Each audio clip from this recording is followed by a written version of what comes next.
gentlemen, the President of the United States and First Lady Melania Trump.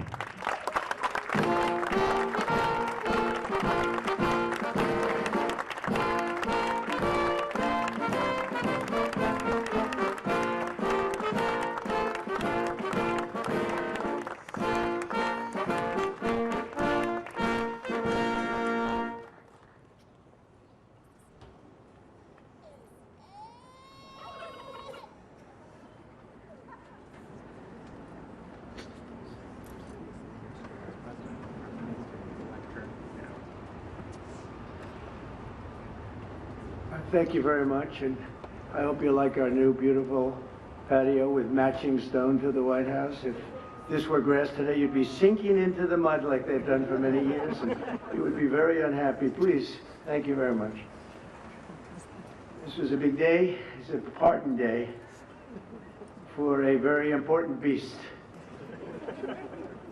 On behalf of the First Lady and the entire Trump family, I want to wish all Americans a very, very happy Thanksgiving. It's a great time of the year, and our country is doing really well, economically, like we've never done before. Today, we continue a time-honored American tradition. Well, that's a well-trained turkey. See how happy he is? In a few moments, I will grant a full, absolute, and unconditional presidential pardon to two handsome Thanksgiving turkeys. And this is their lucky day. This is a lucky day for them. But before going any further, I want to make an important announcement, because you remember last year, after a thorough and very rigorous investigation by Pam Bondi and all of the people at the Department of Justice, the FBI, the CIA, the White House Counsel's Office, and the Department of Everything. We have a Department of Everything. You know what that is? I think that's called the White House. Into a terrible situation caused by a man named Sleepy Joe Biden. He used an auto pen last year for the turkey's pardon. So I have the official duty to determine, and I have determined that last year's turkey pardons are totally invalid. As are the pardons of about every other person that was pardoned other than, where's Hunter? No, Hunter's was good. That was the one pardon, Pam, that was good, right? The rest of them are all invalid. I don't know what the hell you're going to do about that, but that's, now we're going to take a little of the joking. That is a mess. But they're hereby null and void. The turkeys known as Peach and Blossom last year have been located, and they were on their way to be processed, in other words, to be killed. But I have stopped that journey, and I am officially pardoning them, and they will not be served for Thanksgiving dinner. We saved them in the nick of time. This one has plenty of time, but they were saved in the nick of time. We're thrilled to be joined today by Vice President J.D. Vance, Second Lady Usha Vance, their daughter Mirabelle, and along with Attorney General Pam Bondi, Secretaries Marco Rubio, Scott Bessent, Pete Hegseth, Brooke Rollins, Howard Lutnick, Linda McMahon, Scott Turner, Administrator Lee Zeldin, who's done a great job. A nuclear power plant gets approved in less than a week. Okay? I'm only kidding, but pretty close to that. And we have more. Where's Lee? Stand up, Lee. One of my great superstars. Thank you. It used to take 20 years before you got rejected when you put in an application. Now we're doing them in a matter of weeks, right? And that's why we have the biggest plants anywhere in the world. We're leading in AI. We're leading in everything. Our auto plants are pouring back into our country. Wait till you see the jobs coming with them. But many of them are under construction, but Lee's done a great job in getting those approvals. I appreciate it very much. FBI Director Kash Patel has been very busy doing a great job. Also, thank you, Kash. Along with members of, see, you gotta follow it, Kash. Along with members of Congress, and in particular, I want to mention Jason Smith and David Rozier. Where are those two guys? Come on, stand up, fellas. What good people. Jason knows more about the tax code than any living human being. He knows so much, we don't even want to hear about it, right? Too complicated. We're going to make it a simpler code. But we did in the great big beautiful bill. It was just passed. your imprints all over that, and it's amazing. The biggest tax cuts in the history of our country for middle-income people. The biggest tax cuts in the history of our country for middle-income people, and the biggest jobs bill ever passed. And nobody thought we could get that one done. I'm glad. And we actually put 4 years, actually probably 8 or 10 years, but we put 4 years worth of material into one great, big, beautiful bill. So that worked out very well, and I want to thank everybody for working on it. JD, that was a great, you know, we were going to do it in small bills. We're going to have 18 bills and do it along the process. I'm glad, Scott, that we got it done, because dealing with these Democrats, I think that was our one shot. But we have it all in one great, big, beautiful bill. Thanks as well to the chairman of the National Turkey Federation and the CEO of Butterball. That's a big deal. Jay Jandren. Where's Jay? Thank you. Stand up, Jay. Thank you very much. Along with his wife, Leslie, and their 3 children, as well as the farmer who raised these 2 magnificent birds, Travis Pittman, and Wayne County, North Carolina. I won Wayne County by a lot. That means you had to vote for Trump, I think. I won by 92%. I like Wayne County. They're doing all right, right? And this is like a record-setting turkey that's going to be saved. The turkeys being pardoned today go by the names of Gobble and Waddle. When I first saw their pictures, I thought we should send them, well, I shouldn't say this. I was going to call them Chuck and Nancy. But then I realized I wouldn't be pardoning them. I would never pardon those 2 people. I wouldn't pardon them. I wouldn't care what Melania told me. Darling, I think it would be a nice thing to do. I won't do it, darling. These are 2 of the largest turkeys ever presented to an American president, over 50 pounds each. It's the largest we've ever had. And those are big turkeys. Are they as good as the normal-sized turkey? Better or as good? Do they tend to be a little fatty, maybe? No, he said no. He knows the turkey business. Anyway, despite their size, Secretary Kennedy has formally certified that these are the first ever Maha turkeys. I don't know if I agree with that. These are Maha. In other words, they could be fat, but they're still Maha. They've been fattened on a steady diet of grass, beef, to allow the smoothies and all of the other things that they've been eating for this occasion. This was a really big occasion. But they've eaten every fattening food that you can eat. We wanted to really make them special, and they really are. They're like record-setting. I've never seen a turkey that big before. Are they violent at all? Will they attack as I walk over? Because if they were, I'll stay right up here. But as you know, we're a tough-on-crime administration. We are tough on crime. You know, our border had 0 people coming in for the last 7 months, right? 0. I mean, even I find that hard to believe. They had millions and millions of people pour into our border, from prisons, from mental institutions, gang members, drug dealers. They poured in to our country like we were stupid people. We're not stupid people anymore. But nobody's ever seen anything. The job that they've done on the Tom Holman, Kristi Noem, the whole group, the job they've done on the border is almost like a miracle. We have, and the people that make these statistics that said 0, they've said 0 for the last 7 months. It has to be like a few people got in, but they say 0. And they're radical left Democrats that do the scoring. So I can't imagine they did that for us. The truth is, we have no people coming into our country illegally. It's an amazing statistic, and I'm very proud of it. And we have the most people working in the United States today, by far, than we ever had in the history of our country. So those are all good numbers. But instead of pardon, some of my more enthusiastic staffers were already drafting the paperwork to ship Gobble and Waddle straight to the terrorist confinement center in El Salvador. And even those birds don't want to be there. You know what I mean? It was a tough.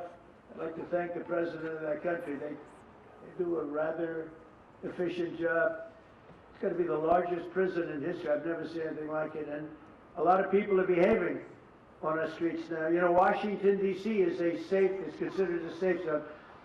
This was one of our most unsafe places anywhere in the United States. It is now considered a totally safe city. I won't tell you about murders. We're having murders, like a lot of murders. on a weekly basis. We haven't had a murder in 6 months. And it doesn't sound good even to say that. We haven't had a murder in 6 months. But when you are averaging 1 and even sometimes 2 a week, and you haven't had 1 in 6 months, you can walk with your family down the middle of any street, go to a restaurant, you won't get in. They're opening new restaurants all over, and it's really been a beautiful thing to see. So Washington, D.C.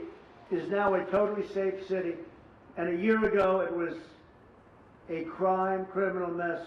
We removed, Pam, 1,700 people, career criminals, and people that came to this city from Venezuela and many other places. They were let out of prisons, and they came here. They were Tren de Aragua, a lot of Tren de Aragua, that's from Venezuela. And we got them all the hell out of our country, or they're in prisons now. And you can walk down any street in Washington, and you're going to be just fine. And I want to thank the National Guard. I want to thank Pete Hegseth. The job you've done here is incredible. And I hear you having the same kind of success in Memphis, Tennessee, where you had an even worse situation. And Memphis crime is down 64% in 3 weeks. And by the time you have 4 or 5 weeks, you're going to have it down almost where there won't be crime. And we could do that in Chicago, by the way, if they would let us. If the mayor was a low IQ person, but he should understand this. This is a very serious thing. You saw all the crime that took place last night, the night before. The woman with the burning, they burned the woman. They'll be talking about that now. They burned this beautiful woman riding in a train. A man was arrested 72 times. 72 times, think of that. And they'll let him out again. The liberal judges will let him out again. But we're ready to go. You know, we've been moving toward Chicago. We have a governor that thinks it's wonderful that only like 7 people were killed this week. But we are moving toward to it, and we're going to, if crime gets, it's horrible what's happening in Chicago. We could make Chicago a safe city in a period of 4 weeks. In a period of 8 weeks, 9 weeks, 10 weeks, it would be totally safe. And the people of Chicago want us to go there.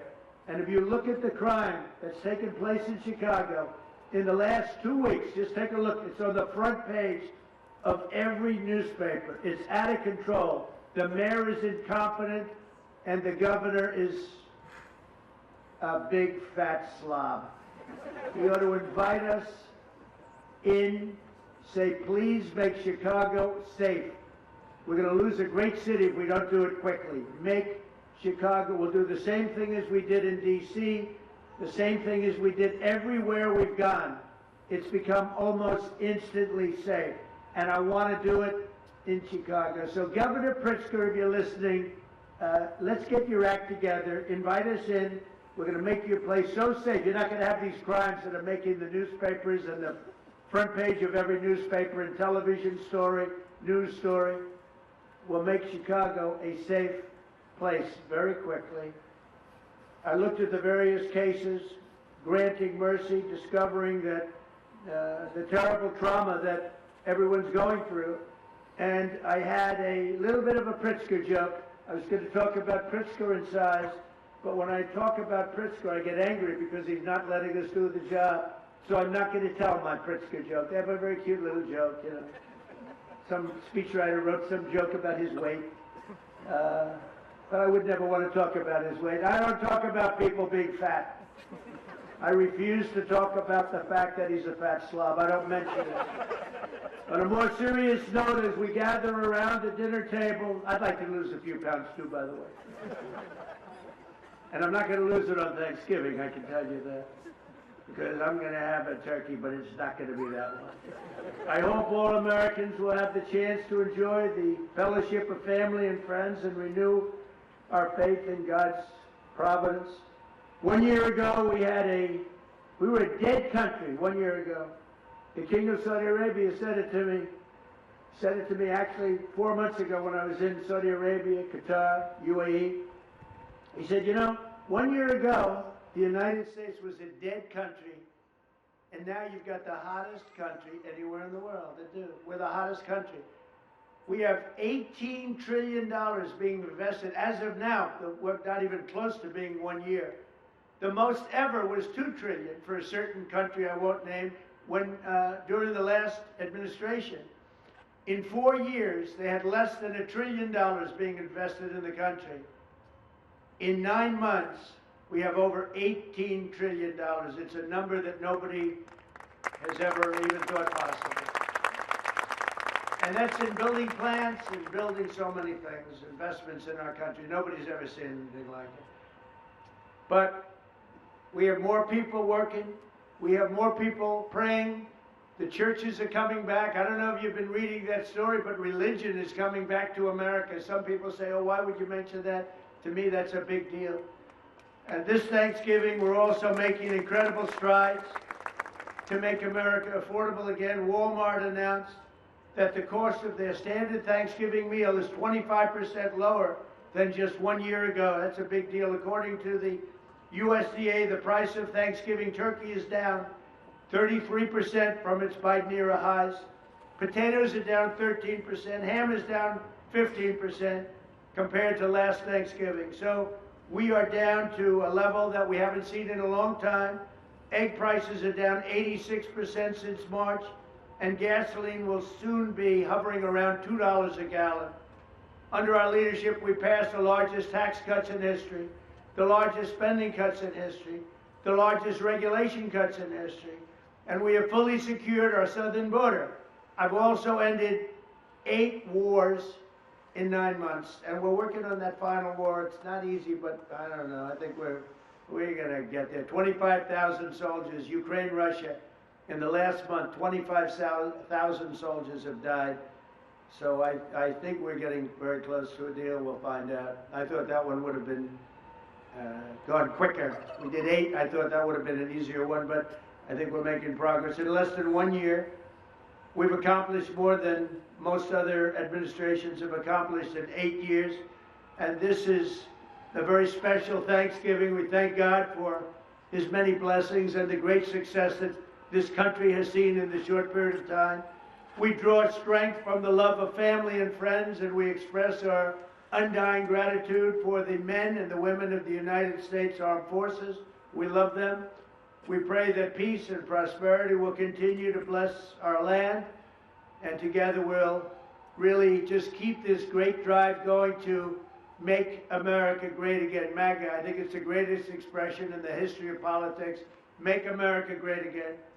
So once again, Melania, thank you for doing such a great job and being such a great First Lady. And now let's go and give Waddle, by the way, is missing in action, but that's okay. We'll pretend Waddle is here. The gift that they've been waiting for. And I'll move over and I will just say very nicely, Gobble your pardon. Come on, let's say it in front of Gobble. Thank you very much, everybody.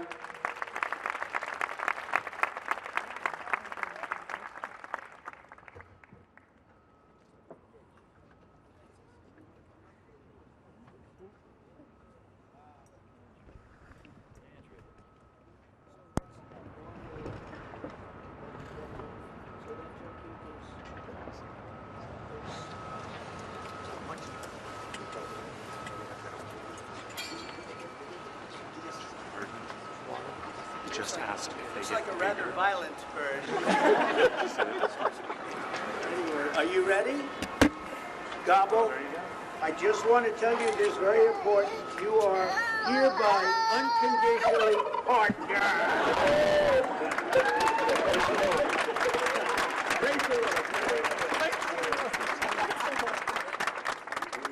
That's beautiful. It looks nice. Who would want to harm this beautiful bird? That's great, that's great. Thank you very much. Fantastic job. Thank you very much. Thank you very much, everybody.